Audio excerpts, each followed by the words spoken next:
resolved that it is morally permissible to kill one innocent person in order to save the lives of more innocent people. I affirm. To clarify the debate, I offer the following definitions. Morally permissible is defined by Denny Elliott, professor of philosophy at the University of Montana, as behavior within the bounds of a moral system. Innocent is defined as harmless in effect or intention. That comes from Merriam-Webster. Therefore, the affirmative burden in this debate is to show that there is no ban against killing one innocent person to save more innocent people in a moral code. It can't be. It doesn't have to be a duty. It just has to be something that is not immoral. That's all I have to show.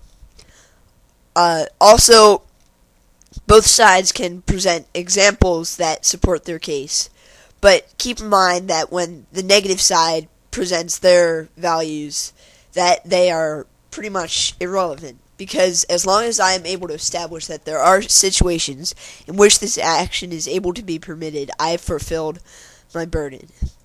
My value for this debate will be morality, because this debate is about whether an action, that is, killing an innocent person in order to save more innocent people, is morally permissible. This makes the assumption that morality is valued. Obviously, then, it is my value. My criterion is prevention of death. My justification is that in his influential work, Famine, Affluence, and Morality, Peter Singer writes, "Suffering and death are bad." Singer then says, if it is in our power to prevent something bad from happening, without thereby sacrificing anything of comparable moral importance, we ought morally to do it. Without thereby sacrificing anything of comparable moral importance means without causing something else that is just as bad to happen. Singer offers this example. If I'm walking past a shallow pond and see a child drowning in it, I ought to wade in and pull the child out.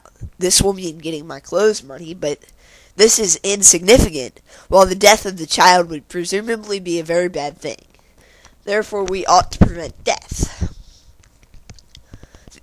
I only have one contention for this debate, and that is that the affirmative side best prevents death without sacrificing anything morally comparable.